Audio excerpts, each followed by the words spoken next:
Bonjour, je suis Arnaud Lapouge, collaborateur au sein du service audit et comptable de Hoche Conseil.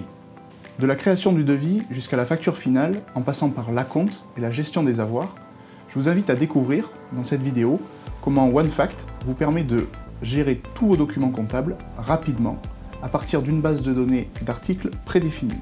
Nous allons voir ensemble comment il faut procéder pour créer un devis. Depuis l'onglet Vente, cliquez sur Devis, puis Créer un devis.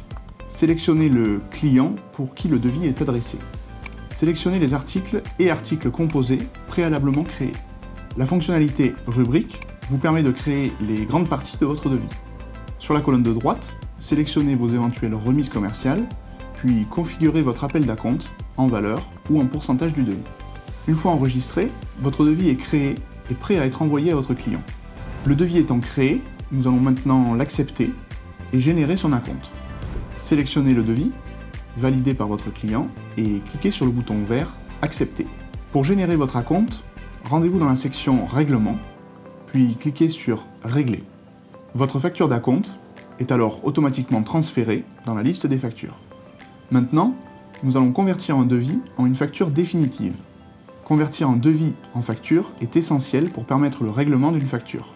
Pour assurer cette conversion, vous devez ouvrir le menu « Vente » et sélectionner un devis en mode brouillon, puis accepter le devis.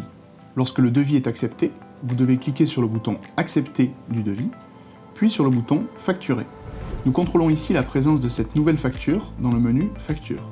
Toujours dans le menu « Facture », la facture est nouvellement créée au format brouillon. Cliquez sur le brouillon de cette facture.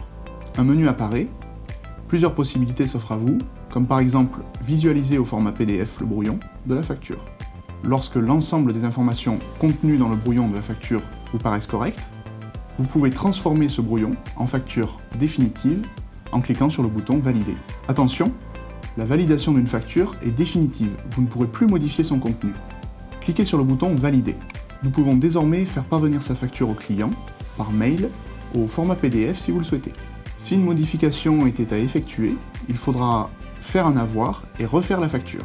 Une autre fonctionnalité dans l'outil est la gestion des contrats, c'est-à-dire qu'il est possible de générer de manière automatique des factures répétitives.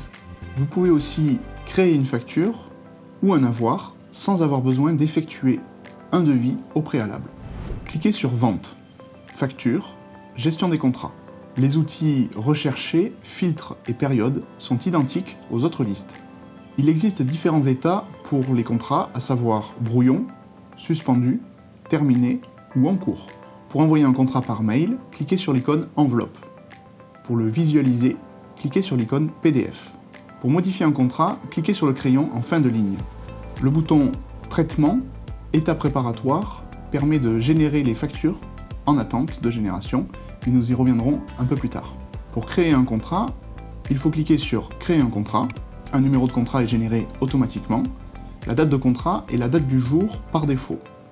Sélectionnez un client en cliquant sur les 3 petits points. Ces informations sont reprises dans le contrat.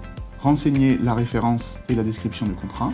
Renseignez dans la périodicité la fréquence à laquelle la facture sera générée, en semaine ou en mois.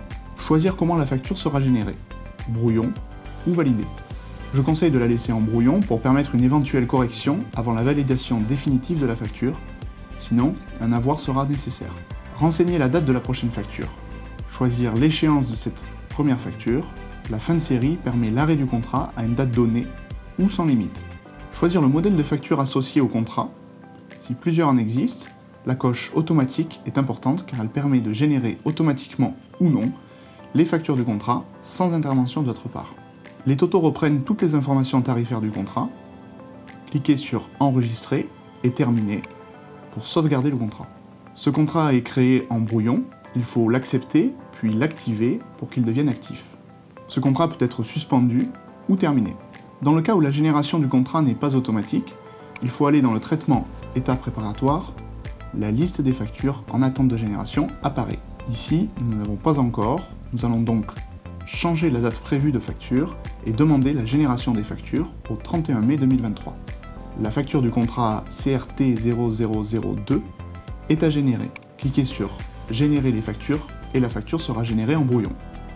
Vous pourrez alors aller dans la liste des factures pour la vérifier et la valider définitivement. Nous venons de voir comment vous pouvez gérer facilement et rapidement tous vos documents comptables, de la création du devis à l'émission de la facture finale. Merci de votre attention et à bientôt pour un nouveau tuto.